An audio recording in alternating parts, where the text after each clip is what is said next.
তুই? আমাদের যা দাবি আছে সব যেন পূরণ করে তোর ভাই। কি আর করবেন আমার সাথে? হ্যাঁ, কিচ্ছু করতে পারবেন না।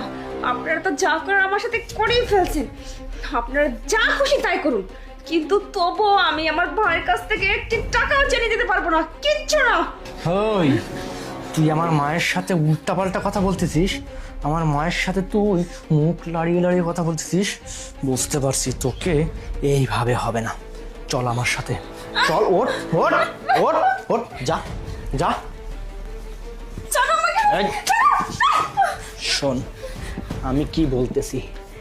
একটা গাড়ি যেমন নষ্ট হয়ে গেলে সেই গাড়িটাকে মেরামত করাটা খুব দরকার হয়ে পড়ে, ঠিক তেমনি তোর মধ্যেও জং ধরে গেছে। তুই যখন কথা তোকে বলবো, তুই যখন কথা না শুনে তুই যেমন খেমটি হয়ে গেছিস, ঠিক তেমনি এইটা দিয়ে পিটিয়ে পিটিয়ে তোর মধ্যকার সমস্ত কিছু আমি বের করে ফেলবো এবং যা যা করবো ঠিক তাই তাই করবো। আরে পিটা না, এত কথা বলতেছিস কেন? আমাদের যা যা চাহিদা, প্রত্যেক মাসে 1 লাখ করে টাকা এবং আমার চাহিদা মতো গাড়ি তোর ভাইকে দিতে বলবি কিনা বল। মানে কি বলতেছো? আমি কিচ্ছু বলতে পারবো না। আমাকে ওই যা কিছু খুশি বলতে পারবি না। কি মনে করছিস আমি কিছু বুঝতে পারবো না? ভাই আপনি আপনি চলে গেছেন না? আরে আমি চলে যাব কেন?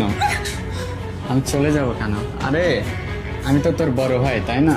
একটা কুকুর বিড়াল আসলেও তো তাকে খেতে দেয়, বসতে দেয়, কিন্তু তুই তো আমাকে 1 গ্লাস পানিও খেতে দিলি না। বললি যে বোন বাসায় নেই, অফিসে গেছে, এই 7 সমুদ্র 13 নদী, মানে কত কি বাহানা দিয়ে আমাকে কি বললি চলে যেতে না বললি। ভাই আমি আরে আমি তো তখনই বুঝতে পারছি যে কোনো একটা ঘটনা আছে, তখনই আমি বুঝতে পারছি। আরে তোর যদি টাকার এতই দরকার হয় তাহলে আমাকে বলতে পারতি। আমাকে বোনের ওপর অত্যাচার করার কি দরকার ছিল? আমি কি তোকে টাকা দেই না?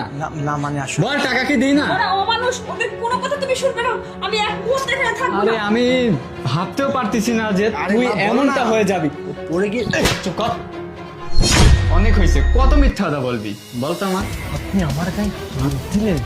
হাত দিব না কি বোন, তুই চুপ কর। হাত দিব না তো কি করবো?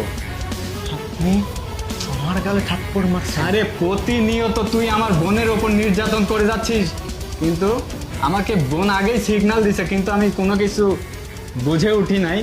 বুঝতে পারছি সব, কিন্তু কোনো কিছু কাউকে প্রকাশ করি নাই। যে একটা ফ্যামিলির বিষয় টুকটাক লেগেই থাকে, এটা কোনো বিষয় না। কিন্তু আমি তো তোকে আগেই বলছি, টাকা পয়সার দরকার হলে আমার কাছে চাবি, আমি দেবো। কিন্তু তুই কি করতেছিস? তোমার নাকি তো অনেক সাহস হয়ে গেছে, এত বড় সাহস! এই, আপনি চুপ করেন। আমার সামনে আমার ছেলেকে আবার চুপ করি আমি না? আপনি চুপ করেন না।